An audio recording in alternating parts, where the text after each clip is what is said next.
Yo, yo. Shout out to everybody here in the comments section, man. We see you guys. Dangerfield, Halo. What's up, my brother? You already know what it is, man. Colin Johnson. Everybody already in the building. Make sure you guys wipe them feet. Hit subscribe, man, to both channels. We definitely appreciate that. This is episode 2 of Built Different. I am one of your hosts, Graphic Raider. And I'm your co-host, Wasted Talent. There you go. We've been looking forward, man, to doing one of these episodes. It's been a minute. We know football's been slow. Everybody got a lot going on in their lives right now. It feels like, bro, every time I turn around, man, somebody's going through something. I mean, I guess it's just a part of life. But that's why today, for those who don't know, it is Men's Mental Health Month, right? So anyone who knows this channel or familiar with me, I usually do Mental Health Mondays. I sometimes would do it every week, every 2 weeks. It's been a while since I've done it, but I said, man, what's a better way to get my brother on? You know what I mean? We can talk about it. Men's mental health. You know what I'm saying? And the stigma that comes with that. Oh, we got a legend in the place to be. Maurice Moton from Bleacher Report is in the place to be. Mo, what's good, brother? Yes, sir. What's good, King? Shout out to my guy Mo, man. But yeah, man, we definitely want to talk about shed some light, man, on some things today. I want everybody in the comments section with us, man. Please participate as much as possible. Put some thoughts in, put what's going on in your personal lives, because we definitely want to know. You guys know me. I'm an open book. I'm very transparent. I've kind of lit my whole story out there. We do have our brother Wasted on today. I know a lot of people don't know too much or familiar with his story, but we want to dive into that a little bit as well, if possible. And we just want to talk about it, man. Anxiety, depression, bipolar, just everything that is attached to that mental health. And I want to know what people do in order to keep it at bay. You know what I mean? Because it's crazy. You said something earlier that was really poignant. They say the Raider news is slow, right? But the thing that's not slowing down is tough times. No. There have been enough tough times to go around. There have been a lot of peripheral things that have been against the normal ebb and flow of life in the last 2 years. Yep. From COVID-19 to us losing certain people, from us being isolated, from people losing their jobs, to people not being able to make ends meet. It cost me today to fill my car up. It cost me approximately $58 more than it did the previous year. Yes. Because I was looking at my credit card statement. I was looking at my credit card statement. Yeah. You look at the histrionics from last year, and I was just, because I get gas. I go to Costco every Sunday to get gas. I do my shopping. I put gas in the car to fill it up for the week, right? Smart man. So I'm looking. I'm like, it cost me $58 more. So these are all things that beyond COVID-19, beyond the tough times that are going on, beyond this crazy world and all things that are happening financially, it's been a big kind of a weight on a lot of people. And I've noticed that a lot of people that are normally really even, a lot of people who normally put things in the rear view mirror and they don't let you see too much about themselves, are melting down right in front of our eyes. Definitely. And the reason why it's important to me to say something about this is because I'm the kind of person where I've had a lot of tragedy, a lot of things happen in my life, and you will never, ever know it. I'm like a steel trap. I never say anything. And I just want to let people know that it's all right, man, because everybody goes through it, man. Like, mental health is similar to, it's similar, like, people try to make mental health like a disability, but it's not a disability. Mental health is like physical health. It's something that we can all have that ranges from good to bad. Yeah. Right? And what we got to do is we got to produce functioning ways to deal with that. You know what I mean? It's the same thing as your physical health. It can range from poor to excellent at any given time in your life. Yeah. And that's what people need to understand. It's not a disability. It's not something that you should be stigmatized by having. Definitely. No, real talk, man. And, it's funny because I'm the total opposite as you, but everyone that I've grew up with has that same, the same way you deal with it. You cope with it. You kind of just hide it and just deal with it. I'm the one that kind of goes out and says, you know what, this is what's going on with me. You know what I mean? This is me. This is what I deal with on a daily basis, on a weekly basis. You know, there's times behind the scenes where I've told you, hey, I'm kind of going through my Yeah. shit, bro. You know what I mean? Let's get back up in a couple days or something. You know what I'm saying? Right now, man, like you said, price of everything. A lot of people not working. A lot of people just dealing with still coming back from being in the house for 2 years. It's tough, man. I see a lot of people that still don't even know how to socialize. You know what I mean? And they're still trying to learn that again. You Yeah. know what I mean? It's very crazy. Shout out to my people, man. Shout out to everybody in the chat as well. Bass says, men deal with mental health, man. Don't judge someone. This is facts. Shout out to Mo. This is why we need to reach out to people who you think are the strongest. They need people while battling storms too. This is facts. Yeah, man. This is facts. That's why, man, a lot of times I send my brothers daily daily words of wisdom. You know what I'm saying? Like my brother does. He goes on YouTube. He gives you that daily dose of a wasted wisdom. You know what I'm saying? Like I try to hit my bros that I know deal with this shit on a regular. And what's funny was I just kind of found out today that my brother Wasted deals with certain things, which I knew, you know, us coming from, you know, our backgrounds or whatnot. I knew there was something there, but I said, you know what? Today I want to talk about it a little bit because, like I said, man, it's easy to look it look cool and strong and tough in front of everybody, man. But what people like me and you, right, that come from nothing and then are placed in a situation, and thank God we're here where we have to take care of our families, right? That's a whole nother like thing that you have to deal with. You go from not having to really worry about shit, but you and maybe, you know, I know in your case you had family that you took care of, right? Yeah. You know what I mean, when I was out there running around, all I had to take care of was me. You know what I mean? I had a daughter when I was very young, so that, you know, I had to do what I could in order to get her right as well. But like, you know, our stories are a little different, but they're somewhat still the same. Yeah, you know what? That's in the middle of our stories. The middle of our stories is pain, right? So that Definitely. and that's the central figure in a lot of people's stories. You know what I Yeah. mean? We're all the star of our own movie, right? Yeah. But at the center of that, a lot of the times, there's underlying pain and trauma that we've gone through, right? Now, see, for me, from what I come from, and you know, the father that I had, my dad was a man who was in prison for a very, very long time, Mm-hmm. and then he came out and he had us, and then when I was a kid, he went back, Yeah. and then he got out, and then he was really, really sick. He was good for a little bit. He was very, very, very sick. And I kind of watched him die, and then he was gone. But the things that you know that you grew up with, like you Yeah. notice certain things that he dealt with for being institutionalized. Like he never used to really like eat dinner with all of us. You have to bring him his plate. He would eat in his room, or Hey, that's funny because you can ask my wife. That's how I am.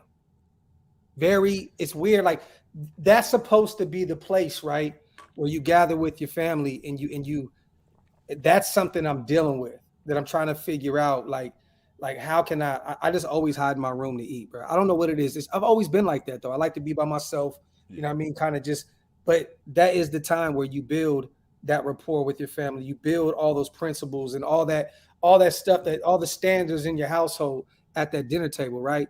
And a lot of us, even though I grew up in a very, very unstable, unstable home, dealt with a lot of different things, but we did sit down every night to eat dinner. You know what I mean? So we all knew where we all were, where our headspace was at the end of the day, and we kind of got on that same page right there and then. It didn't matter what happened after we left that dinner table because there was a lot of chaos, a lot of, you know what I mean, a lot of yeah, crazy shit. But that dinner table is the place where you need to be able to sit there and actually know the people that you live with. You yeah. know what I mean? And those are where those conversations happen with your children. But when I look at what kind of it's complicated. I love my dad. I always Yeah, talk about my dad in the positive. I would never come and bash my dad, but I saw now that I'm older some of the things that he dealt with, like how like we couldn't run in and go and like jump on him and give him a hug. yeah, You know what I mean? Because if you did that, he was locked up so long, he fuck around and snap your neck. No, yeah, no, my dad. Listen, man, yeah, my dad had arms. He's a big dude. You know, like he would yeah, snap your neck, bro. You had to yell across the room to wake him up. You couldn't just run in there. yeah, Father was in Broadway prison for 17 years, man. yeah. It's different. Yeah, you know what I'm saying. So Yeah, it's look, man. When you talk about all of this kind of stuff, right, and then you grow up with certain kind of things that happen as a result of him, because he starts at the top of the family, and then my mother and all of that. My mom's a great person. She's still here. My mother was strong, but we dealt with a lot, right? Yeah. When you see that, and then you get into your life and you go through your trauma, some of that stuff gets passed down to you. Mm-hmm. You know what I mean? Some of that anger gets passed down to you. Definitely. Some of them issues with anxiety get A passed lot of down them. to you. Yeah. A lot of it is nature over nurture, right? Yeah. You know, some things are just inherently that have been passed to myself and my brother and my sisters and things like that. And not to talk about my family too much. No, but bro, that's where I am right now, brother. And I don't mean to cut you off. I'm trying to figure out. I'm at a stage, right, where I spend a lot of time with my sons, a lot, and that's how it should be, because I didn't have that when I was a kid. So I make sure that my sons are present every day.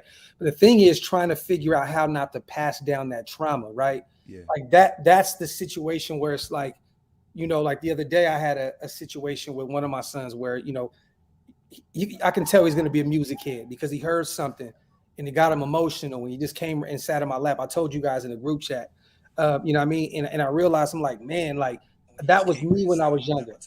But, sorry, man. Oh, you good. But he didn't deal with what I was dealing with as a youngin'. He never will. But seeing that, how that music affected him, like he came in, it was like, damn, it reminded me of how I was when I was a kid, because music was my outlet. You know what I'm saying? Outside of the Raiders, when I was young, I would go upstairs, play music, and just kind of just try to avoid the people that were in the next room over. And rest in peace to my aunt Wanda, love her to death. But you know, it was crazy. My household was insane. It was intense.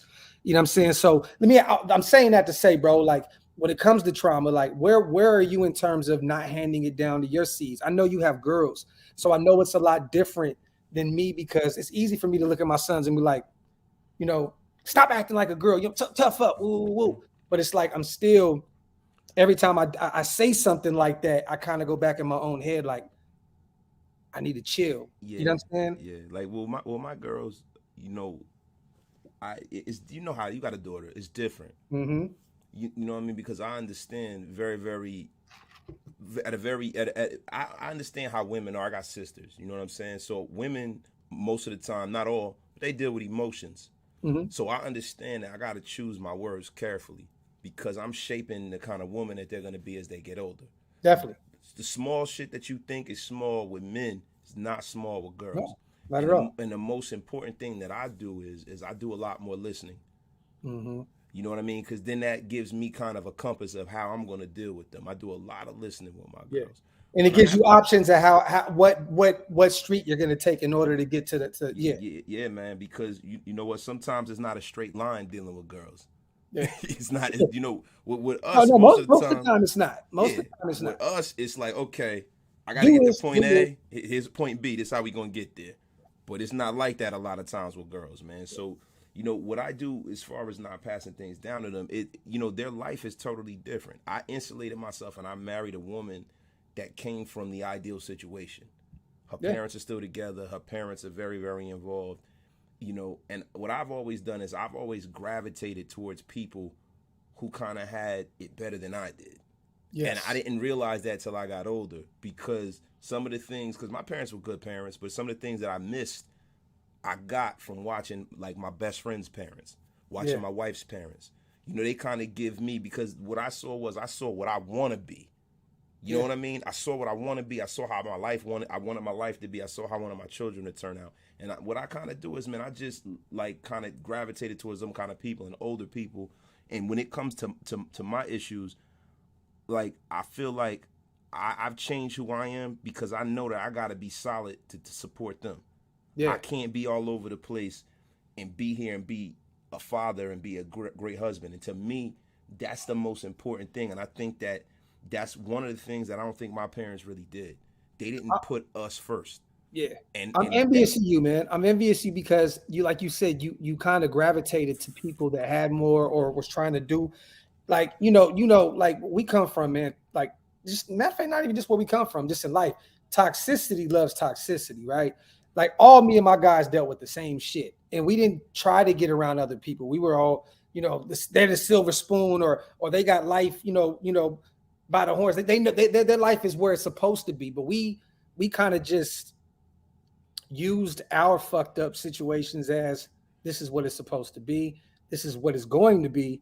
And I didn't realize till later on down the line when I got older, where I said, "Damn, I need to start really getting around some polished people, some people that got their head straight. That's not on the same type of time that me and these guys that I grew up with, we're on. You know what I mean? Like I still call some of my guys my bros. I love them to death. These are my brothers, and it's tough, man, talking to them because there's just nothing there. You know what I'm Yeah, saying? yeah, There's yeah. no There's real, no commonality anymore, and it's oh, rough, man. Because like for me as a young man, I was sitting there and I'm like, how do I get here? Now I know yeah, these motherfuckers don't have the answers for me. See me, I'm very inquisitive, so I gotta go and seek the answers, bro. yep, So when I went to seeking the answers, it kind of led me in a direction where I was around people who I can pattern my. But see, listen, that doesn't make me better. It doesn't make me.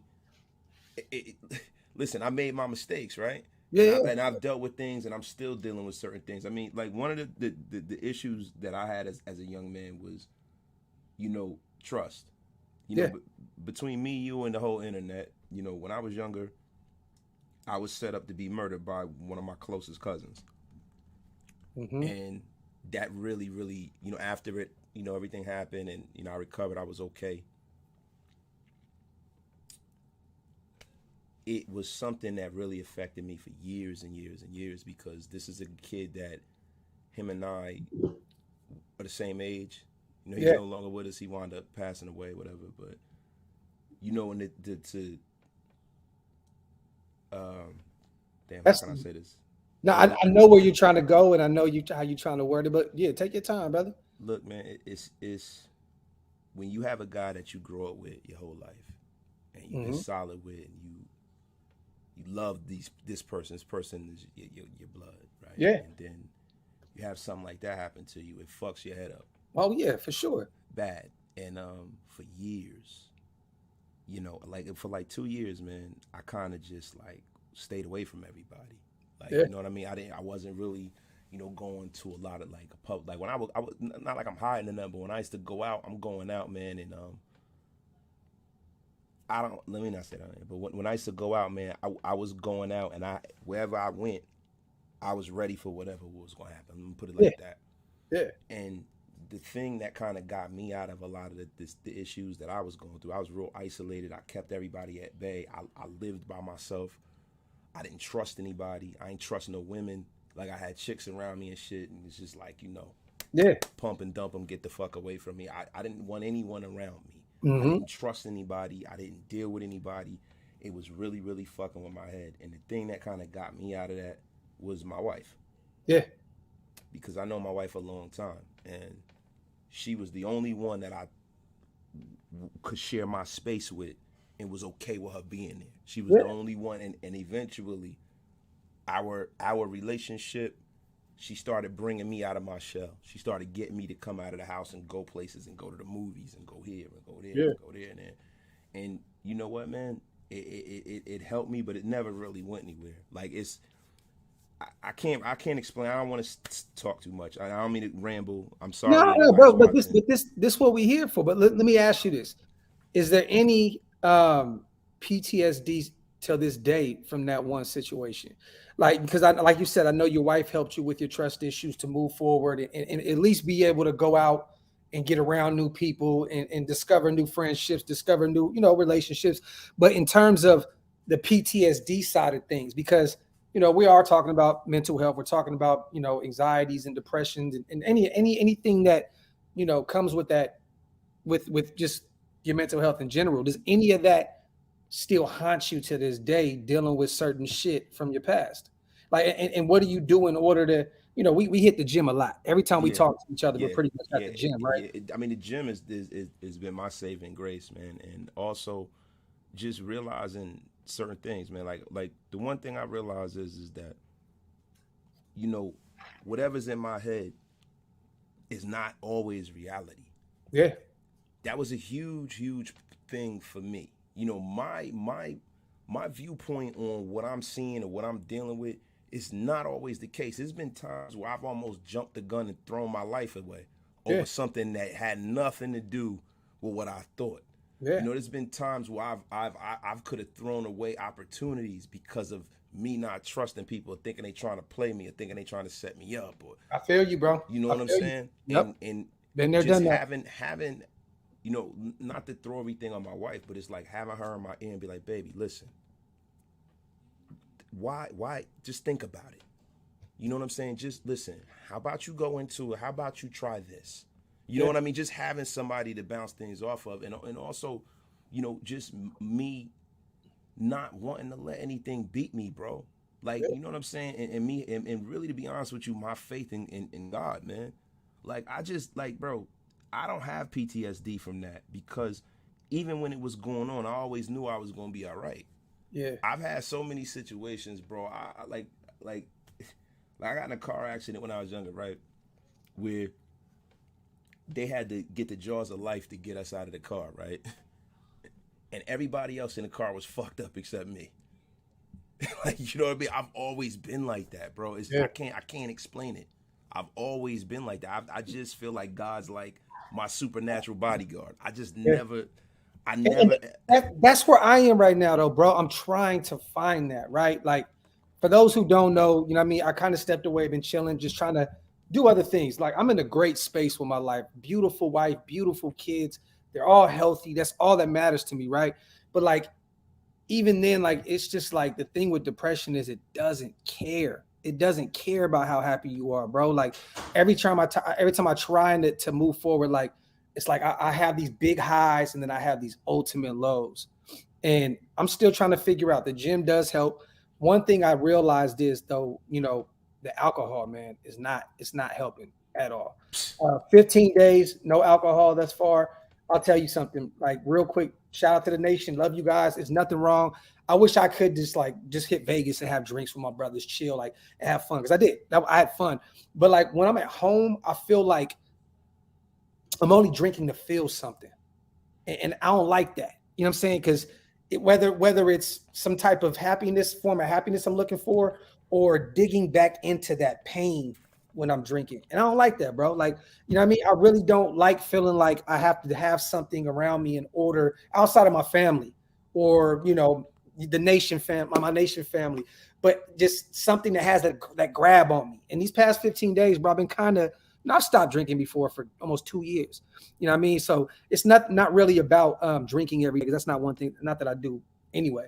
But when I do, I feel like I go back into my past, and I don't like that. That's why I've been trying to stay away from that. You know what I'm saying? Like, that perspective, bro. See, that perspective comes with age and experience, right? Oh Nino, wow, Mike Nino, this is amazing, bro. yeah, That's and Nino, I will make sure. I promise you, my brother. Half of this will go to my brother Wasted. I got you. nah. Real talk. First, I understand what you have been through from living on my own since 14. That's what's up, Nino. I've been on my own pretty much since that age as well, and being homeless at 26. Jesus Christ saved my life. Love y'all. God bless. Shout out to Nino, man. That shit is crazy. I appreciate you, my brother. Thank you so much for, you know, just the donation That's and the kind amazing, words. bro. The That's word, amazing. the words mean more than the money, my brother. And to be real with you, that's kind of where I am right now. You know what I'm saying? I'm trying to figure out, you know, I have this complex with God. I know God. I love God. He's been there for me since day one. But I always try to, like, when I do something, I do it all the way, right? It's always just 150% with what I do. Let me ask you this, because Waste, I know you don't go to church every Sunday, right? You don't do that. Like, how do you dive into, how do you dive into that? And or how did you get to that point where you had that relationship with God, where you were just comfortable in knowing, like, it is what it Well, is? just you know, a lot of the way I was raised, it, I One more what time, I look brother. what I understand is that when you get into the histrionics about different religions, right? Yeah. You know that anything that's touched by man gets perverted. And then when you go into these buildings and you deal with these people on any side of it, right? You Mm-hmm. see the flaws in these people who project on you all of the things that they are. Yeah. And it just makes you understand that it's not about them. Yeah. It's not about that building. it's about worshiping something that can see everything and see us all whenever we are. God is, if you really listen to the word, right, they say God is everywhere, right? So why do I have to go ride down the street and go into that building to know God? Yeah.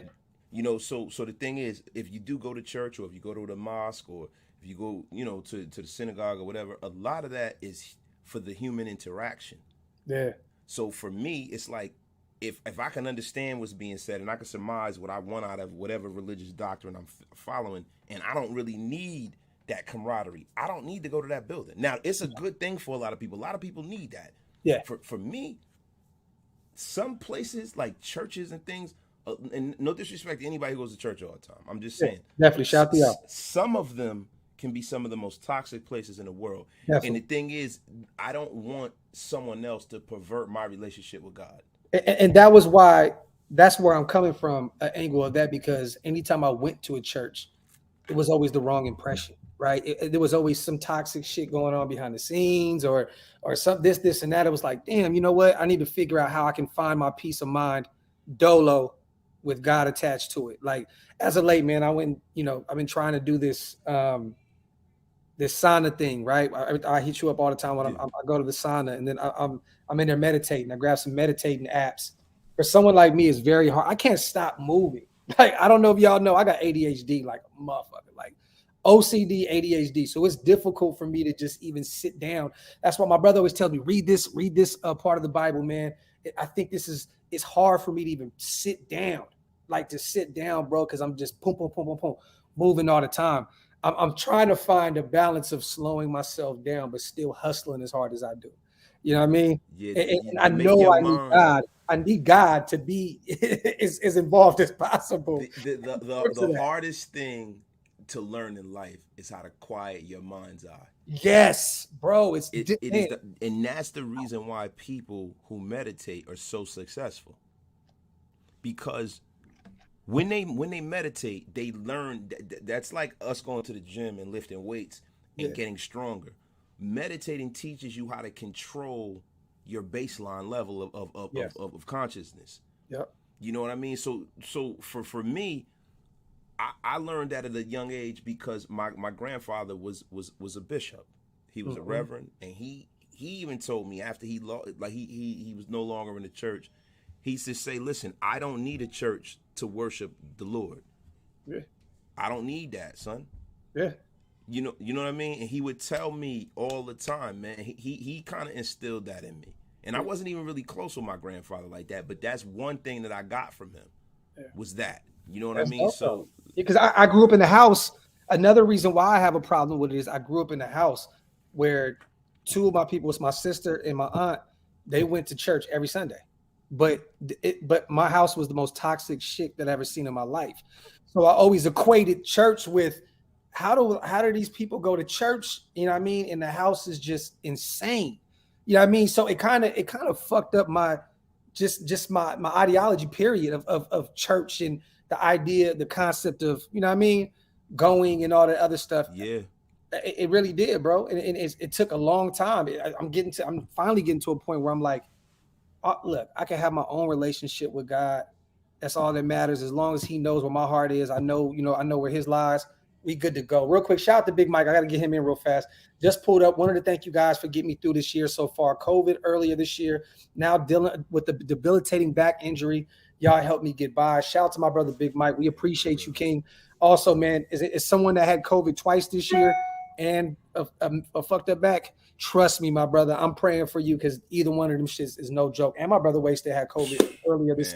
It almost took his life. So to be honest with you, we right here with you, my brother. Thank you for always being here, supporting us, and just know we're here to support you as well, King. Thank you so much. Real quick, man, I want to ask the nation real fast because me and my brother Wasted, I know this is mental health, but this is a part of it. This is how we get by and how we deal with certain situations. We go to the gym. Real quick, anybody in the nation want to do a 30-day journey with me and my brother Wasted? If you guys do, let me know. I would love for you guys to hit us up in the DM and let's keep each other motivated for a 30-day. Whether you download an app or you go sign up for the gym, let's keep each other motivated for the rest of this month. It is Men's Mental Health Month. I know we're almost halfway through it, but let's just rock together and let's find something where we can all do this together to keep our minds shaped up and keep us strong enough to keep moving. Because life is hard, man. It's hard. It's hard. It's hard. But I'll tell you one thing: the You know gym who is, got me back on my square? yo, Halo. yep. Shout out to my brother Halo. He down here right now. Halo Raider got me back on my square. Definitely. Yeah. That is the man who got me on my square, bro. And you know, this is a man, bro. When I was at my at like in I just got out of the bed. When I first started doing this, I had just got out of the bed. I was in bad shape. A lot of times I used to be talking, and Graf would tell you I would have to hit the inhaler and shit like that, Yeah. go off the camera and stuff like that, and you know, it was a lot. And every day he send me a message, but Wasted brother, you know, every day something to motivate me. Yep. And then when we met each other out in Vegas, it's like, yo, this is the homie for life. Yeah. For life. And Yeah. now every day, Jim. And when he sends me a video and I don't go and do what I gotta do, I'm like, oh damn. I feel like I'm letting him down. Yeah. You know what I'm saying? Yeah. I'm letting myself down. I feel like I'm letting him down. I gotta go to the gym. Yep. That is my guy, bro. You know, And that's my guy. And hopefully we can do that with each other. yeah. With all of us. Those messages definitely help, man. Like Halo, you guys, and I know my brother that wouldn't care. DM him, DM Halo, and he will send you guys, you know, as many as possible because he loves it, man. He loves to spread the gospel, man. He loves to spread the word. Motivation is key in his life, and every day he makes sure to motivate us. Valley Podcast, this is one guy, Halo, just like my brother Wasted said. You know, sometimes I wake up and I just want to stay in the bed. I want to stay in the bed. I like, you know what I mean? My anxiety gets to me, my depression gets to me. And then I get the messages where it's like, I'm in the gym already, brothers, 4 a.m. driving to the, you know what I mean? Or 5 a.m. doing this. And it's like, damn, you know what? I got to get up. I got to get moving. I got to, you know what I mean? And one thing about me, bro, if I get up and I get in the gym, the rest of my day at that point is as close as a cakewalk as can be. It's infinitely better. Yeah. Infinitely better. Because you know, a lot of those endorphins that you get from working out are similar to the ones that you get from, you know, anything else that you do that would bring you joy, right? Yeah.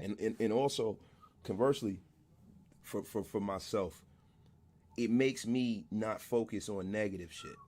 It gets me in a serene place because I'm the kind of person, if I get into on the roll, on that negative tip, Yeah. it gets worse and worse, and it's an abyss that I just can't dig myself out of a lot of the times. Yeah. Like and you know, getting back to like when we talk about trust or dealing with people, I always feel in a room full of people alone all the time, bro. I've always felt like that. Yeah. And it's been a really the thing that's really helped me is having children. Mm-hmm. You know what I mean? But because before I had children, I could be in a room with everybody laughing, joking, having a good time. I always feel like I'm by myself all the time. Yeah. I always feel it's weird, man. I don't want to get too into it, man. But no, I'm not. But bro, but this, like I said, that's what we here for. Like, bro, like I grew up in a household when my grandmother passed because she was my mother and my father. Right? When she passed, I was in a household where I felt like I was by myself. Even in a house full of 3 people, and most of the time my other aunt, rest in peace to her as well, would be with us. I still felt lonely. I've always felt lonely in the house that I grew up in. But then when I got around, like it's certain people, certain individuals you get around. You know, I love getting around the nation. Like what we did at the Ahern was great. It felt like a real family affair. Like any tough shit I was going through just went out the window that day. You know what I mean? Those 3 days. You know what I mean? Being with y'all was great. I'm realizing now because my wife hates that I don't like to branch out and meet new people because we talked about the trust factor, right? I come from a background where one of my best friends I spoke about this, got on dope and robbed my house. You know what I'm saying? He's doing life now. And it's from killing late, you know what I mean? Another situation after that. Like, and then, you know, it's just tough to sit back and be like, can I trust anybody? But sometimes you got to realize that when you're around certain individuals, you don't really have to trust everybody. As long as you trust yourself, you know what I mean? You know what I mean? You know how you shake, you know how you move. At the end of the day, that's kind of where I'm getting to that point where it's like, if me, my wife, and my kids go out and hang out with some other people, as long as I know where I'm at and I know how to handle my own around where I'm at, Yeah. You're gonna be all right. You know what I Cause mean? I ain't worried about nobody doing anything. No. Yeah, yeah. You know what I'm saying. So I don't worry about that. You know what I'm saying. I never worry about that. But the thing that really helped me with, cause like at first, bro, like you guys can see, man. Look, I don't struggle. I don't struggle with, doing this. Me being so new at it, I didn't struggle doing this. I got on the air. The thing I was afraid of was putting myself out there. Yeah. You know what I mean? And it took for me to get pushed by people. People been telling me for years I should do this. Yeah. And I was like, nah. And now I put myself out there. I still didn't trust it until we went to Vegas. Yeah. When we got to Vegas, man, and I met a lot of the people who's in our chat. Mm-hmm. Met LV Maximus and all of them. I met Rick, Yeah. Brave Raider. All these guys, man. Marty Mart. Jupong. Yeah. Everybody, man. And it was just love. It's some of the best people you want to know. I met Thor. Yeah. You know what I'm saying? Even though Thor not like Thor different. You know what I'm saying? Thor a legend. You know what I'm saying? God, but meeting Thor, meeting Violator. Yeah. Meeting, everybody, bro. It was insane how positive of a situation that was. There was almost nothing negative that came out of that situation, bro. Almost nothing, man. Yeah. DZ, I like this real quick. I don't want to go off of what you're saying, my brother. I love this. She says, as a therapist, I can't tell you how much I appreciate all that you guys are doing to normalize talking about mental health. Thank you. Let me ask you this, DZ. As someone that has had a therapist in the past, right? And I struggled kind of with trying to find one that actually I felt had a connection with. You know what I'm saying? You know how sometimes, like, okay, the last therapist I had, it was weird. It was in Richmond, back home. Was it Richmond? No, it was in San Jose, back home in the Bay. And I felt like when I told her my stories and I told her what I went through, she was shocked. She was like, whoa, wow, like, okay, like, and didn't know how to handle certain situations after that. Like, it just felt kind of uncomfortable once I let her know. I don't know, DZ, is there like a specific kind of therapist that you should seek out in terms of mental health kind of stuff? You know what I mean? Because the first time when I quit drinking for like I said, almost 2 years, I got a therapist in the San Jose area and I started going. I went to, I think, 90 days.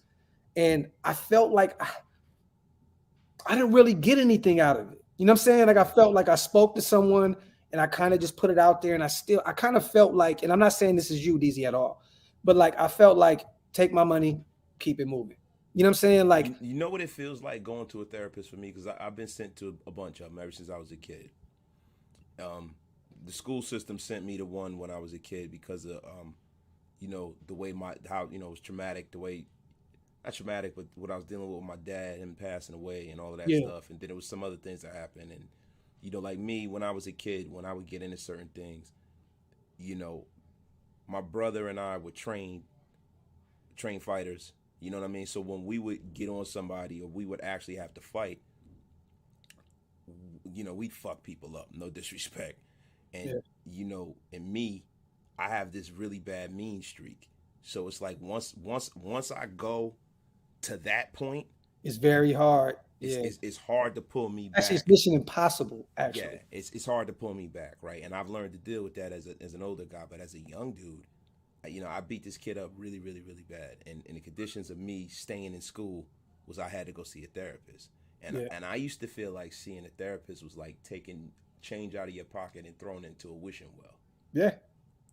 There's you get nothing out of it because that the person that you're talking to doesn't really care about you. They're getting paid to sit there and listen to you bloviate about whatever you're going through. Yeah. And then what they can do is they give you coping mechanisms. And it's like, how the fuck can you give me a coping mechanism when you don't even know me?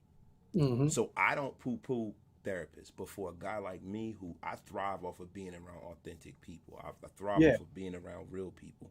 And I thrive off of it's vibes. It's not always how long I've known you. It's like, like with Graf. First time I talked to Graf, clicked.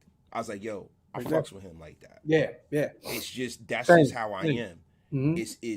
when I get that vibe of inauthenticity, I can't respect anything you say to me. And it's kind of hard to, well, not kind of hard, it's impossible to even come back from that. After you feel like that, it's like, I'm done. DZ, I'm gonna read that right after this super. Shout out to Nino. You know what, Nino? I'm gonna be honest, man. Look, wasted. Nino's been hitting us up, bro, about going to that Chargers game week 1, man. If you can make it, bro, look, we should go. Nino said they got tickets. He would love for me and you to go sit down with him and Thanos. Said he got lower levels, man. What's up, man? I think we should go rock with our bro, man. I definitely, definitely. Nino, reach out to me behind the scenes, shoot me a number, and we'll connect. We'll all three connect, my brother, and definitely, I think we should make it to LA for that, man. My brother is not letting go of that. He said it's time to get you guys to LA. So Right, hey, we're definitely gonna talk, Nino. Shout out to my dog. Shout out to DZ. It's all about the connection. I joke and tell people it's like a first date. If you don't feel that, the therapist isn't the one. I like that because I still feel the same way for churches. It's the same thing. I walk in, first thing you hear is money, right? You're like, here we go. I'm not even, I feel like I'm not even, this ain't the one for me. And don't get me wrong, I get it. You need money to keep the lights on. You need money to keep this going and this going. I completely understand. And I know that this is a money-driven society. I get it.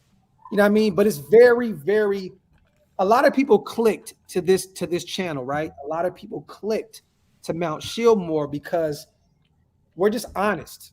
You know what I mean? We're honest. We're transparent. We're doing this.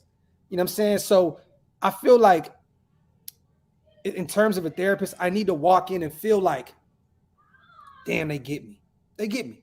You know what I mean? And my son's in there screaming. And Yeah, shit. I wanted to ask you. You don't hear my girls, right? Because No, they're in the next room and they laughing and shit. Boys, chill out. That's all good. Those are my guys. That's my anxiety and depression in there. My twins. I'm just fucking around. Nah, but DC said wasted. Some are all about the money for sure. Yeah, and DC, and we definitely get that. But to be honest, too, you have to be in the right mind frame. You have to be in the right mindset to even reach out and go find you one.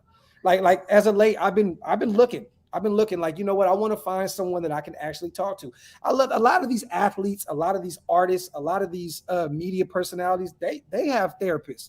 You know what I'm saying? I love listening to Charlemagne talk about his therapist. I'm not a huge fan of Charlemagne's work. I'm gonna be totally honest with you. Yeah, but I love listening to his stories about his therapist and how honest they are with each other. And, you know, it's funny because I don't want to like equate this to it, but it's like I was watching The Sopranos the other day, and him and his therapist were like, you know, it was Dr. like Melfi, it was crazy, right? yeah, you know what I'm saying? It's like you kind of like if you could have that connection, that kind of relationship with one, I believe anybody would be like, I think I could benefit from this. You know what the I'm funny saying? thing? The only therapist that I've ever had that it's two. It was one that wasn't even my therapist. He was a guy who I used to play basketball at this park, and he used to watch me shooting around. He was like, "Hey man, have you ever been interested in tennis?" He'd be like, you know, he used to give tennis lessons, and I was like, you know what? Yeah, why not? And that's back when like Pete Sampras was like making his ascension, and Yeah, Andre Agassi. Agassi and like Yeah. Ivan Lendl. So I'm like, you know what? I could play tennis. This shit easy, and realize how much running you got to do, right? So he was teaching me tennis, but he was a therapist, Yeah. and Let's he see that. started and he started talking to me, and then I started learning how to. I didn't really get good at tennis because I didn't stick with it because it's like, you know, it wasn't enough. It's action, but it's like it's not like football and basketball and stuff. You know what I mean? It was just it wasn't my thing. But him and I have always had a good relationship. And to be honest with you, one of my therapists is my father-in-law. That's fire though. Me and him and I talking to each other, man, and coming from the same kind of a situation. He's just older than me. Yeah. And it's like him and I talking to each other, man, and the friendship that we have is like therapy to me. That's So how my like, father-in-law is too, man. I'm lucky enough to have a father-in-law. It's like my best friend, and I can talk to him about shit. But there's a lot of stuff. This is one thing, right? Because me and you were kind of in that same era. You know what I'm saying? And it's a lot different from prior eras. Like, you know, the guys above us are just thug it out. Nobody want to hear that shit. You know what I'm saying? Yeah. Like, you know, my father-in-law comes from Detroit. You know what I mean? And he comes from that household where his dad just worked until he couldn't work anymore, Yeah. and there's no excuses. It's whatever. Today we're in a society where, we come from that last era of that, and now we're ushering in where now our kids need to know about mental health. They need to know why they feel how they feel. And I'm honest about them. I say, daddy's going through something, and they kind of know, but they don't know. You know what I'm saying? Like, Because my father was not that, and I get yeah, it. yeah, I get it. You can't be you when you tell people how you feel, and the way I was coming up, and just even in the regular world, I always took that as when you tell people what you're feeling, that's a weakness because yeah. now they know how to deal with you, right? Yeah. But I gotta let go of that because Because not everybody's in on trying to get you, man. yeah, everybody not out to get you, bro. I'm out here like legit, or like I just I'm a regular man, right? Yeah, You yeah, legit, we're not trying to hurt nobody, and it's the people that we're around most likely are there because they want to be around us. yes, You know what I mean? Like definitely. when you are in an environment where you go to work and you come home and you do fun things with your family, you don't deal with that kind of toxicity, bro. Like when you come from a place where nobody has anything, Yep. and everybody's trying to get something, Yeah. that's a whole level of shit that people can't deal with. And then me, just by me being an analyzer of people, right, and me seeing some of my cousins, right, that I loved or that had issues, and then it's like, yo, they come from a situation where their parents were on drugs, Yeah. right, or friends that you have who were raised by their grandma. I got some friends who grew up in group homes and shit. There's got to be collateral damage to some of that Yeah. shit. So you got Definitely. a whole neighborhood for the sick, not sick, but people who are damaged. Yeah. And the thing is that when you're going through it, that damage is you're gonna project the things that you feel. Yeah. That's what happens. We all project some of the things that we feel inadvertently because we don't know. We're all trying to figure it out, and it's not like Wally and the Beeve who get to No. figure it out and go sit down with their parents and hash it out, Yeah. or to be in an environment where they're safe. When you Yeah. don't feel like you're safe, that right there is the base level of being mentally healthy. When you aren't in a safe environment, that starts it. And that's the thing we got to realize about our society, and what we got to realize about our inner cities and the kids that are out there that are doing certain things. And everybody's like, I don't know what's wrong with these kids. You know what's wrong with these kids? They're not getting love. Yeah. And Yep. what I've realized is, and this is why I'm so supposedly Facts. well adjusted, love is the thing that has helped me. My love for my wife, my love for my brother, my love for my siblings, my other siblings, and my love for my children, bro, is the Yeah. thing that keeps me, because I don't want to miss a minute with them. Yeah. I don't want to miss a minute with them, bro. At all. And that is the thing that keeps me going. Now, I'm not saying that that's healthy, because if I lose that, then what will that make me, right? Yeah. But as I'm gonna be honest with you, that is the thing that has centered me in my life at a very, very young age. And then with my children being born, when you hold that kid the first time and you Yeah. just don't want them to feel anything, like you just want to be there to protect them from everything, that is the reason why I don't just go out there when I get in a situation and just break somebody's jaw, Yeah. because I don't want to miss anything. I don't want to miss none of their life, bro, because No. I went through that, having to be raised over the phone. Yeah. I Yep. don't want them to go through that. Yeah. I'm You sorry know, to go on a rant, bro. no, no, no, brother. I love every word that you said, and I agree with you. The only thing I can say is mine was a little different because it's funny. I grew up angry. I grew up frustrated. I dealt with anxiety. I dealt with depression. I always lashed out. Fought policemen, got expelled. I had to go get, I was kicked out of high school sophomore year fighting a policeman, put in juvenile hall. Then, just it consistently, it was just a never ending story. And then what's funny is I have my kids and my wife, and I feel like, okay, I have everything that I want now, right? I have a family that I'm going that I need to just exist for, period. And my anxiety went up an extra 30 steps because now I went from being me and struggling by myself to knowing that I have this whole world, this whole earth now that I have to take. I have to watch. So you would think life would get a little more peaceful knowing you got people that you love around you. But when you deal with some of the shit that I deal with, and I know a lot of other people deal with it in the chat, you know what I mean? It's exhausting because I've said this on prior shows. I've lost so many people that when I see my sons and I see my wife, I get overprotective. You know what I'm saying? Riding a bike outside. It's like, son, hold on, come here. I'm like literally following them on the damn bike because I don't want shit to happen. Because I've seen the craziest shit happen in the world. You know what I mean? And I need to that's why I'm saying I'm battling a little bit in terms of my relationship with God, because if I was right with him, and this is no shade to no one that doesn't believe in God, you know what I mean? It's just, I wouldn't be worrying about this shit because, you know, in reality, man, we shouldn't be worried about shit that we can't do nothing about. You know what I mean? Like, I don't know what my sons are doing at school. I can't be there to watch them every second of the day. I can't be here every second of the day to watch my wife, but it low-key consumes me sometimes. Shout out to Mo. Wasted. If you grow up in an environment which you think people don't care about you, you don't value the lives or well-being of others, only love can break that cycle. Facts, bro. It's a fact, man. That is a fact, bro. Facts. Generational curses are meant to be dismantled. Bro, you know what I mean? And you know the thing with us and what our generation is doing, we're unpacking all of the trauma. Yeah. We unpacking it, right? That's why we do these shows.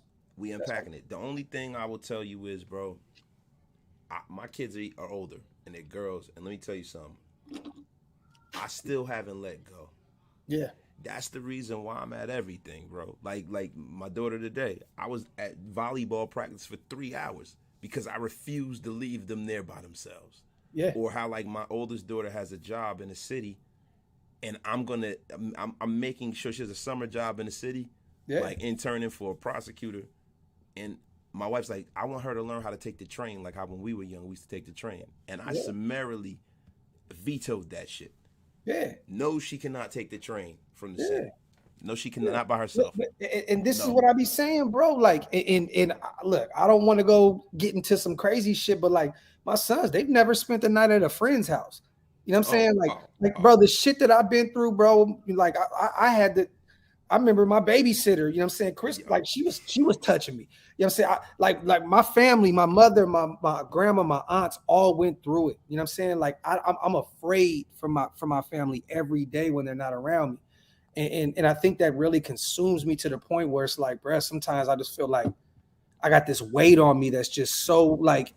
It takes a long time for me. Like the only people that I have really let my girls spend the night over their house is, you know, of course, my mother and father-in-law house. Yeah. And definitely. And then like my brother house, and then I got my cousin. You know, her daughter is the same age as my youngest daughter, and they're like this, and they love each other. Her daughter's, you know what I mean? But just now, this is the first like year or two that I've allowed them to have sleepovers that we aren't officiating over. Like my youngest daughter last night, one of her best friends they went to Great Adventure, and then they had a sleepover. But her friend is her cheer coach. And like, you know how like we into the cheer thing. We all know each other. We all cool. Like like we've been around each other for a long time. The last 6 or 7 years. So I really, really trust that cheer coach. Yeah. But that's the level of, I've never been that parent to say, yeah, you could just go. And there's nothing wrong with that, right? Yeah. There's nothing wrong with us being protective. That's what we're there for, because that's the thing that I missed out on. I had to get out there at a young age and try to like, you know, just, you know, I didn't have like, and I don't want to make my mom. I hope my mom probably isn't watching because it's on your channel, right? So you know what I mean. But my mother, man, was young, and then my dad was in the joint, and my mother was trying to earn money, and she really wasn't there. So it was nobody there. Like we were like little kids, bro. And we was by ourselves all the time, bro. Me, my brother, my sister, and it's not her fault. I'm not blaming her. She had to do what she had to do. We had to do what we had to do. It is what it is. But I don't want my kids to ever feel that we're not there. And I don't want them to ever go through certain shit, man, because we were lacking on what we were supposed to do. Facts. I'm going to give them 150%, bro, if that's even possible. That was one of the main reasons why I stepped away from my job, was because, you know, I know now I can work from home. I can be around my sons as much as possible. I can be at the practices. I just got done taking them to both of them to football camp. You know what I mean? Like, I do gotta, as fathers, we still gotta allow ourselves to let go a little bit, and but it's just like I said, bro, trauma, man. You don't want to pass that on because I know what happened to me, what it did to me. I know what happened to my grandmother. You know what I'm saying? That affected me. It affected her. It affected my mom. It affected, you know what I mean? Like the long list of it just goes on and goes on and it just continues to happen. And I want it to stop here. That generational shit, that curse needs to stop right here. Shout out to Killer Cuz, man. Hey, I'm praying for you, my brother, and understand this, right? I have a daughter that's going to be 21 years old in September. Me and her relationship is very strained because I had her when I was 16, 17 years old. I'm telling you, I know all about the child support shit. Like, you know what I mean? The fighting back and forth with her mom, her not wanting to be in my life because of her siding with her mom. I'm dealing with that right now. I'm dealing with it today. You know what I mean? So understand, brother, you're not by yourself. Life, bro, all you can do, this may sound crazy, right? I just realized I love my daughter. I gotta let my daughter. She's grown. She's 20 years old. I have to allow her to do what she do.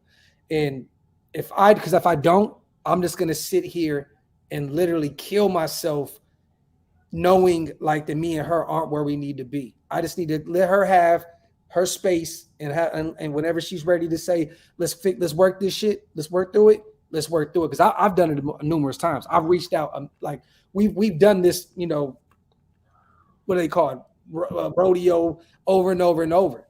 You know what I mean? So as someone, brother, that's been there and dealt with some shit with the kids, and then you said your mom, I've dealt with that. Now my mom is one of my best friends. Shout out to my mama. She probably watching on Facebook right now. She watches everything that we do.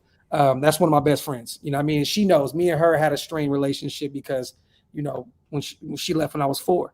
You know what I mean? So I know, brother. I know. And right now as someone, my dad calls me every day. You know what I mean? That's weird because growing up, he was never around. Never. He was on dope.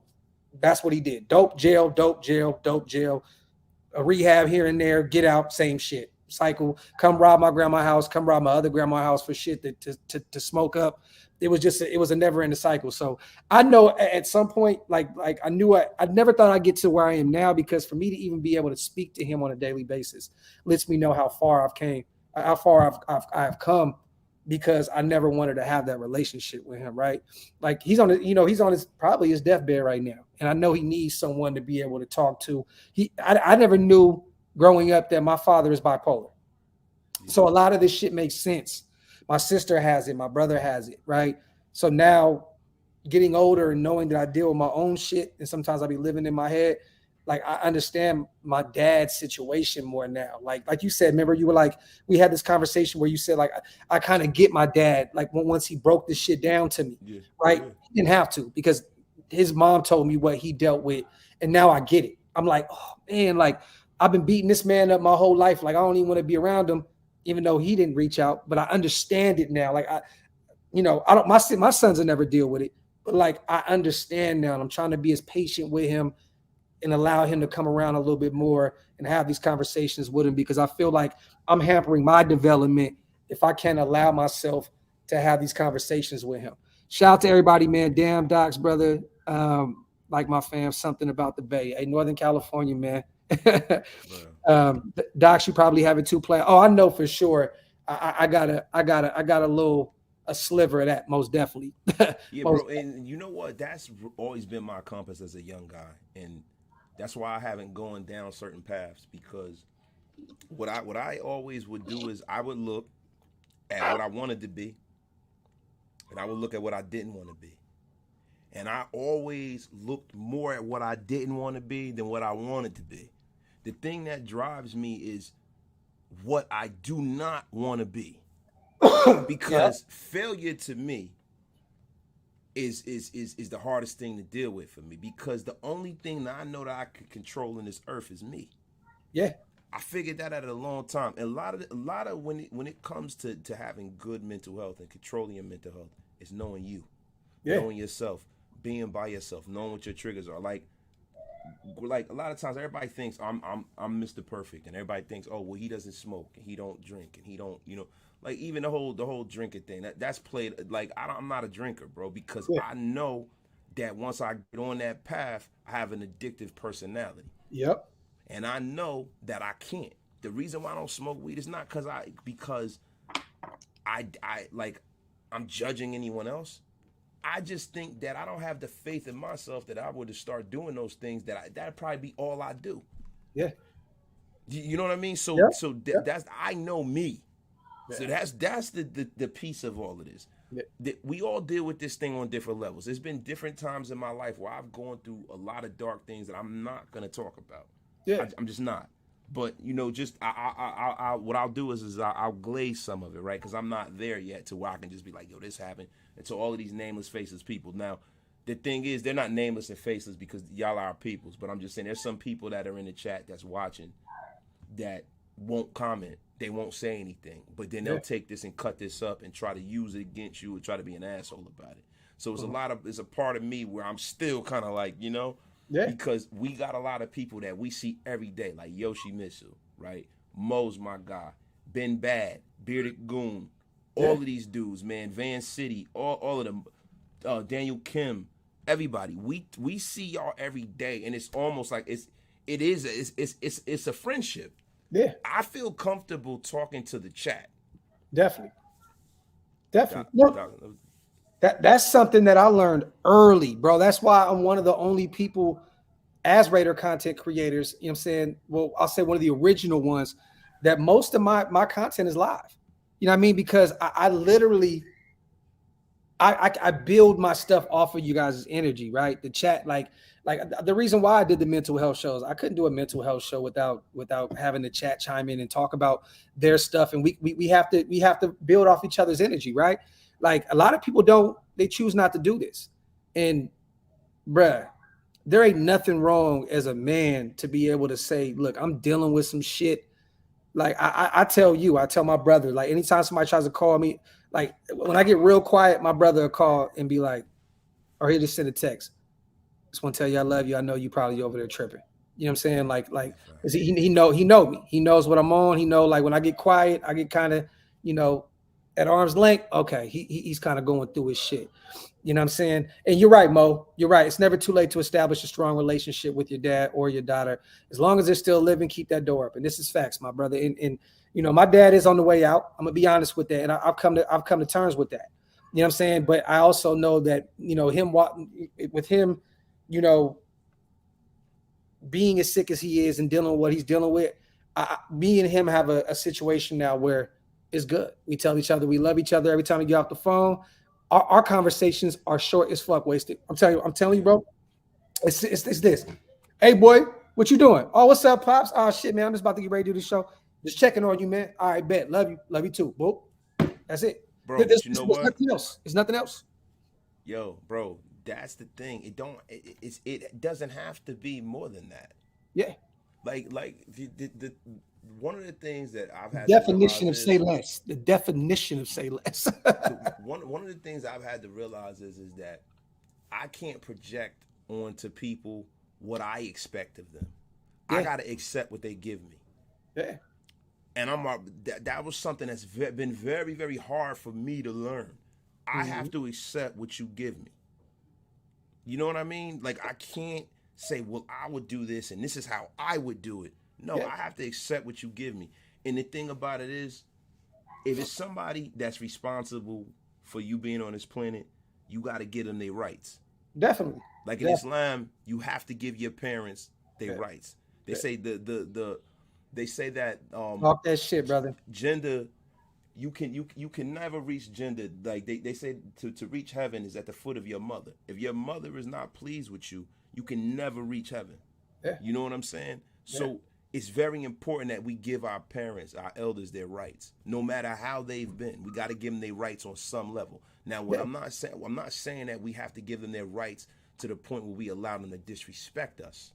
No, but we got to give them their rights, just a little bit. When I went and visited them last year in the hospital, I told them straight up, anything that happened before this don't even matter no more. Like it don't matter no more. Let's just build now. You know, and keep shit moving. At the end of the day, even if he was out of that hospital, I'm gonna be honest with you though, I wouldn't be comfortable having him have a relationship with my kids because I know who he is. You know what I'm saying? I know who he is, but I know what he's dealing with now, and I know he don't really have too much left in him. And I want him to understand that, you know, his first son, regardless of anything, still love him to death. Because at the end of the day, bro, a lot of my life, like you said, was working hard because I didn't want to be something, right? It wasn't something I was like I'm playing baseball because I want to be a star. That was, you know, definitely you want to be, but I'm playing baseball because I don't want to end up like this motherfucker, right? I don't want to be the kid that's found over here in the bushes after fucking sleeping 9 days because of a crack binge type shit. Facts. Like, you know what I mean? Like, I don't want to be that. And so I worked my ass off my whole life in terms just to not be that. Like, I spent most of my life doing that. And to be honest, man, I owe him a lot because of that. Not only because he gave me life, but because a lot of this shit, a lot of this motivation, a lot of this work ethic came from him. And you know what's funny? I think I said this before. Before my dad started doing drugs when I was younger, he used to work at Costco. It was at the time it was called Price Club, right? And I got on with him. I know. I remember Price Club. Yeah. I didn't know Costco was I didn't know that. Yep. And what's crazy is he used to work there. That's where my mom and him met. And I got on one day. I got on with him. I worked at Costco off and on for like 12 years. And I went there one day, and one of the, my store manager came up to me and said, "Hey, Josh, I'm gonna be real with you, man. Like, the way you work, you're the second hardest working motherfucker I ever seen in my life." And I was like, you know, and Wasted, you like me, you like, hold on, bro. You mean second? Like, what's up? And he said, your father is the hardest working person I've ever seen in my life. And at that point, I realized, damn, I got a lot from this man. Not only looks, not only, you know what I'm saying, like, you know, certain shit that I deal with mentally, not physical, but like work ethic, like real shit. My mom is a workhorse. Like, she's always moved up. At 14, she had like 3 jobs, like just real shit. She was one of them people. You know what I'm saying? She worked so much because she didn't want to think about all the bad shit that happened in her life. She just consumed herself in her work. Yeah. You know what I'm saying? And I realized, damn, I did get a lot from this motherfucker, man. So, you know, at the end of the day, man, shout out to my pops. I learned a lot from him not being around. And to be, this may sound bad, I learned a lot. I think I would have learned more of him not being around than I would have learned him being around. Yeah, but you know, it's weird, man, with life, right? You think being closer to things, you understand it. But most of the time, you can't see the full picture unless you're further away from it. Like, if you take your hand and you put it in your face like this, you can't really see anything. But if you take your hand and you put it out here, you can see the whole thing. Yeah. The fingers, the lines, everything. Yeah. That's how it is with certain people. Certain people, you need to orbit around them like the sun. You don't really need them around them to figure out. Yo, I figure out and I learned things about my old man. He's been dead a long time. Yeah. Just by me being a father now, me being a man, and just sitting back and thinking about what he did and then juxtaposing it against what I'm doing. Yeah. That is probably my saving grace, right? And you know, there's a lot of people, yo, man, there's a lot of people, man, that think that everything has to be taught to you through a lens where it's positive. Sometimes negativity can teach you more than positivity. Yeah. Wait, do not use sharpness of your Amir. Do not use sharpness of your speech on the mother who taught you how to speak. Iman Ali. That's a fact. That's a fact, man. That's some shit. Yeah, that's a fact, bro. But yo, Doug, wait, I hear I got a great word ethic from my parents. Mm-hmm. Never been out of work since I started. Talk that shit, Stu. And it's the crazy thing. Now what we're trying to do is, Docs and we're trying to take that work ethic, because I got a hell of a work ethic myself. You know, not you know, I'm not a self-aggrandizing guy, but I got to be honest. I'm a hardworking mother effer. I always have been. I want to take that hard work and do it on my own accord, for me. Yeah. And not for somebody else, right? So that's the next challenge, to try to bring the next generation. That's the challenge that we've put at our feet now. Because that's what Graf is doing. That's what I'm trying to do with a lot of things I got going on outside of this. And there's some things that are coming up soon that we will talk about soon. That's what this is all about, man. This is about building a legacy, man. It's not. It is. And like, when we talk about a legacy, it's not just a legacy of money. Yeah. It's a legacy of healthiness. It's a legacy of growth. It's a Yes. legacy of putting an example out there that can always be respected forevermore. So, because when the stories are told about me when I'm no longer here, I want my grandchildren's grandchildren to say, "Yo, my great great grandfather was the fucking man." Yep. That is Hey, why I carry myself the way facts. I do, man. Real quick, you guys, I wanted to share this with you guys as well. I don't know if you've seen this, Wasted, but it was a dope thing. This can play into your mental health as well, so it does relate to what we're saying. Jay-Z sent a text to 21 Savage, right?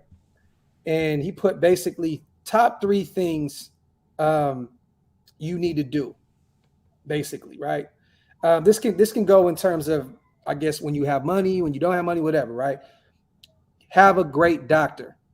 That's what Jay told 21 Savage. Pretty much, without health, you can't spend your money, right? Um, freedom, lawyer, blah, blah, blah, which, we all know anybody in business, you got to have some type of lawyer, but doctor, health, and food, quality of life. Um, a lot of this shit that comes into terms with us that deal with people that deal with like anxiety, I've started eating a lot better lately as of late. When I went through my last little spell, it was real tough. It was like a tough one, bro, to come back from. Like I was really like mentally checked out. I was just tired, exhausted. And I started realizing, man, I've been eating fast food. I've been drinking beer. I've been drinking this. I've been doing this. So as of late, I've been eating a lot of more Mediterranean food, more salads, more healthy, just more cleaner. Um, a lot of fruit, a lot of vegetables, and I've been seeing a huge difference, not just in the physical form, but mentally, being able to speak, being able to think. You know what I mean? It's just I feel a lot more clear, man. So I only say that to say, man, a lot of this shit does start with your health, man. Without your health, you got nothing. You know what I mean? I don't think you can find a piece of. I've never met, and maybe I could be wrong. Wasted. Please correct me if I'm wrong. I never met someone that wasn't, um, I'll say, physically healthy, have a solid peace of mind. Like when you out eating like shit, you doing this, you're not caring how do you find peace of mind if It's you're not less really. likely. It's less likely. It's very Now less I've like, met some. I've met some big people who were pretty damn together and really and I love it. great Hey, people. more power to them. I love that. But mostly, there's a lot of insecurity there. There's a lot of doubt. There's a lot of guilt because you are your habits. Yeah, So sometimes you get certain people who get into ruts and they get stuck in those bad habits and they can't get out of them, and those things kind of resonate in their life in yeah, other ways. So you're absolutely right. I think your eating habits and your health habits have a direct correlation in your quality of life. definitely. Like Ben said, the processed foods have a lot of shit that affects your brain. This is facts, bro. Shout out to Joseph. It's crazy because I could link my anxiety to my diet and hydration 70% of the time. Yeah, man. Take care of your temple. You know what I mean? You got to take care of your temple, man. If you don't, you're going to be all over the place. Shout out to Mo. I've done the same. What you put into your body has a major impact on your mental health. You must nourish your body properly. Shout out to Mo. You know what's a great book? It's a great book. Now, there's a difference between following, the Sunnah, and it's a difference between the nation, right, Uh huh. of Islam. But the Honorable Elijah Muhammad, if you ever want to read a good book about, because read Eat to Live. Eat to I've Live. heard of this. People have told me that. They've told me that. Okay. Read Eat to Live, bro. Trust me. It doesn't. You don't have to believe in the nation or whatever. I'm just Yeah, saying, bro. yeah, yeah. Read Eat to Live. That's a great, great book. Great Definitely. book. Definitely. See, and the thing with me is I just got to learn how to sit down and act. I bought a bunch of books. I bought Art of War. I've even bought a bunch of Raider books. And I'm like, you know what? Maybe that'll sit me down. You know what I'm saying? Like, I just got to figure out. Reading is like a muscle because Yeah. like when you stop I used to be an avid reader. That's the reason why everybody I'm a very loquacious guy, right? Because I used to read a lot. And to be honest with you, bro, reading is like a muscle. When you first start reading, you fall asleep when you don't read a lot, but you got to push through it because Yeah. I'm telling you, when you read a lot, bro, that is the definition of that mental discipline that you need. Yes. Yes. This is all about, like I said previously, mental health is not a, it's not a disability, and I think a lot of people throw around their issues with their issues with mental health, or their lack of, or whatever. At the moment, they throw it around like it's some handicap, and it's not. It is an obstacle that you, once you recognize that obstacle, you have to figure a way how to get around it. It's kind of like having high blood pressure. You have hypertension, right? Now, what do you have to do to stay alive, to navigate your way through that hypertension? You Yeah. can still live a good quality of life, but how do you do it? Change the Yeah. way you eat, take certain medication, you do certain things, right? That is what you have to do with your mental health. And I figured that out on my own as a young guy. As Hmm. a young guy, I figured that out, and that's really helped me. Eh, So, eh, my bad, brother. Can you? No, no, you good, brother. Can you agree with me on this as well? As men, you guys, we go go go go go go go. We It's like it's just we feel like we got to keep going, man, in order to take care of our family. If our body, our minds is telling us to go sit down, go sit down. Oh, Like just go sit down. Like it's simple and plain. Like when it gets to a point where it's like I can't, I just can't. Like just go you know sit what down. made me sit down? Yo, it's funny. If had I not sat down, and because people have been telling me a long time, yo, man, you working too much. You don't, you know, Yeah. yo, I was sitting there, man, and my brother said some fly shit to me, man. My younger brother was like, Daniel man, King, appreciate you, brother. Go my ahead, my brother. my little brother said some fly shit to me. My little brother said to me, he goes, he said, yo, he goes, what does all of this shit matter without you? He goes, without you, none of this shit exists. Yeah, Kids, wife, house. He goes, without you, none of this shit exists. exactly, My bro. brother said that to me, right? And right when I got COVID, I was feeling weird, but I just kept working, kept working. I worked 14 hours that day. Yeah, Came home, went to work that day, worked some OT, but I was feeling so shitty. I just do my work, and I went home at like 6:30. yeah, And instead of me going straight home, I went to my doctor. And my doctor's in this place where it's like, they got the labs, they got everything there. They got almost like an emergency room there, everything. yeah. I didn't go home for 3 days. They See, sent they sent me to the hospital, and I had blood clots in my lungs. see, and you could have died. Yep, very very close. I was close to having a stroke, everything. Yeah, God, And thank and God, after man. that, thank God. And I was in the bed for 3.5 months. I put on fucking 21 pounds, and my breathing is bad, and all of that. Like that. That's one of the reasons why when we were doing the flag game, I really didn't want to play. I probably Yeah, shouldn't have. yeah. You know what I mean? And that's no excuse, but the excuses like assholes. Everybody has one, right? Well, let me tell y'all something. The next time you guys see us in LA, August 27th, we're gonna both be fit. We're gonna both be out there like what's popping. You know what I Yeah, mean? We're gonna be facts, good, man. We living in that facts. gym, we eating a lot better, man. Let me ask you this, brother. We coming up on an hour and a half, and I love this discussion. What if people that's dealing and stressing over depression, anxiety, and just life in general? Let me ask you something, man, because you seem, every time I talk to you, one thing about Wasted, he's very level-headed, right? Like very level-headed. I'm all across, I'm all over the place. And one thing, even if Wasted is mad, he can put on that, brother, we're good, we're good, we're good. Like Wasted is someone that can be around you and make you feel good about some bad shit.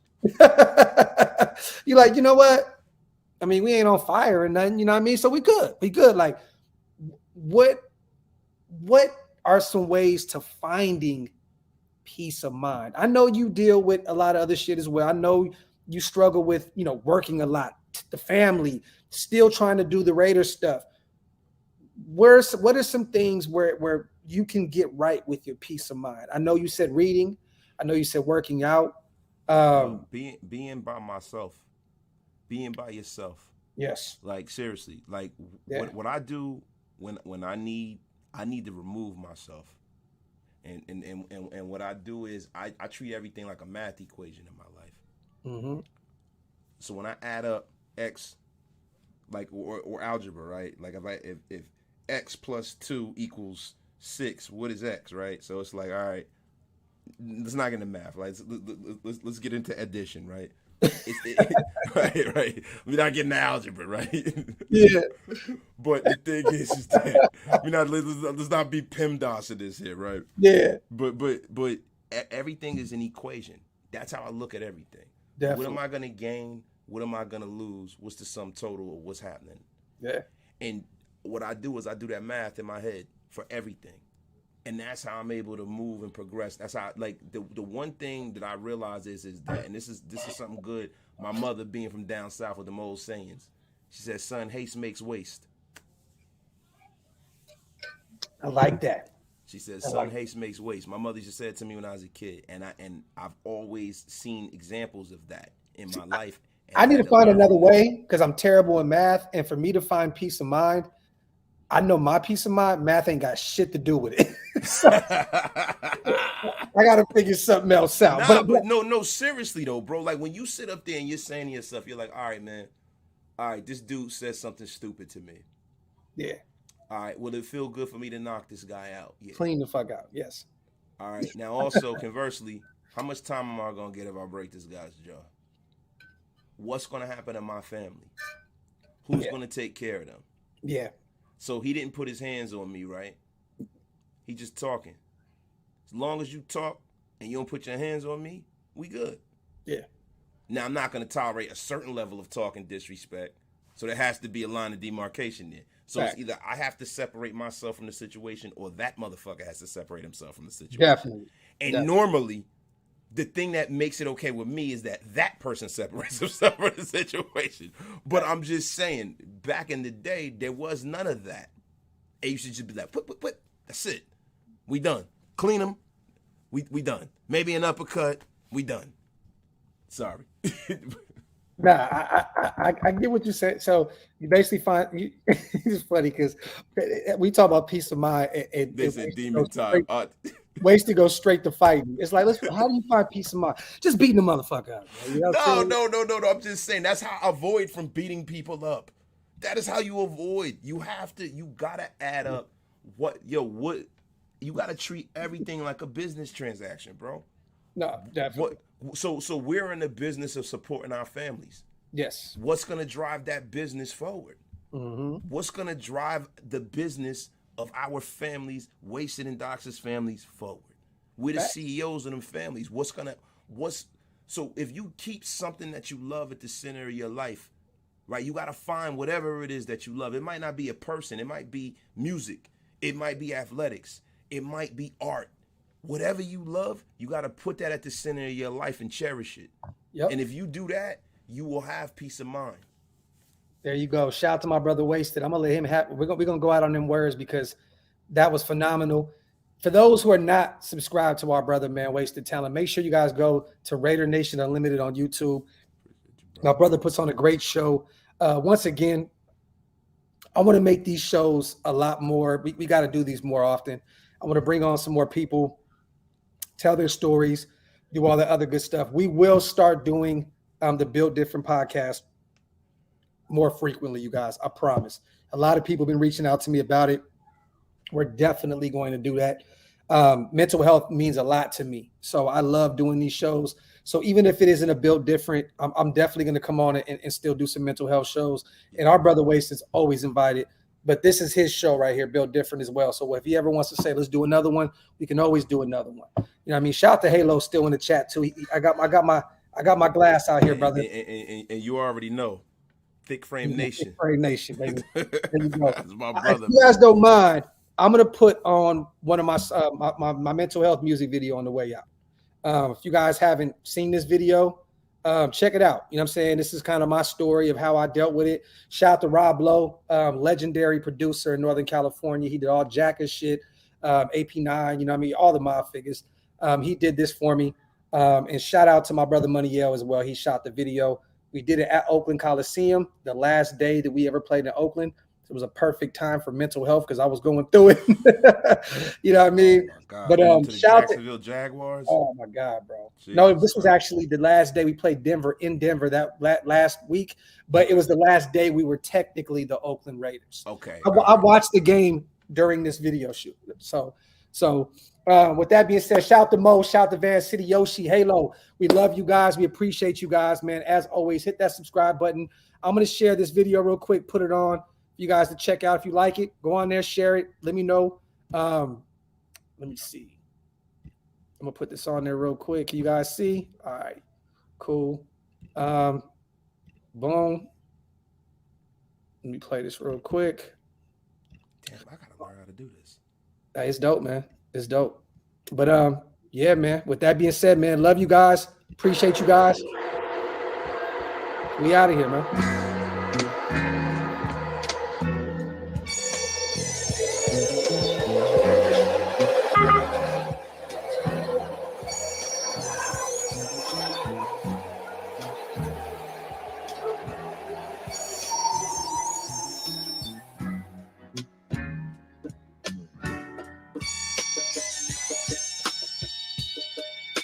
For anybody feeling like me,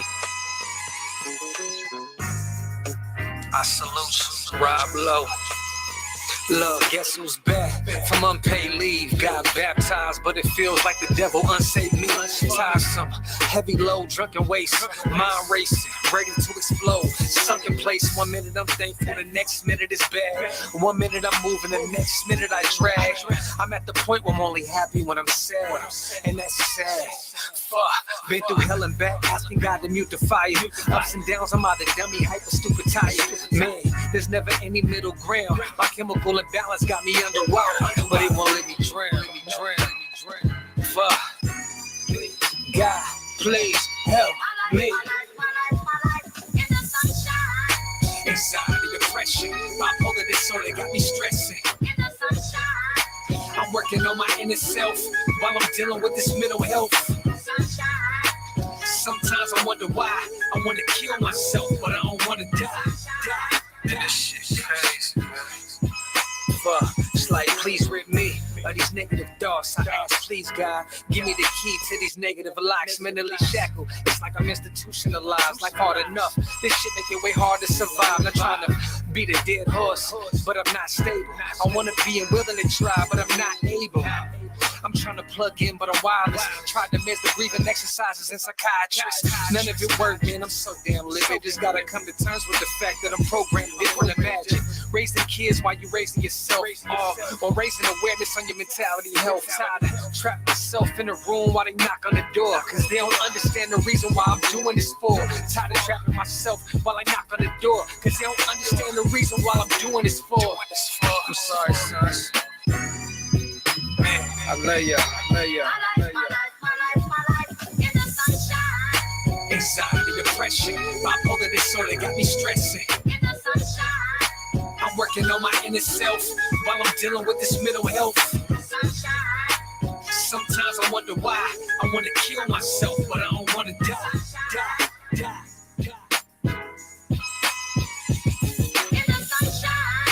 Anxiety, depression, bipolar disorder got me stressing. I'm working on my inner self while I'm dealing with this mental health. Sometimes I wonder why I want to kill myself, but I don't want to die.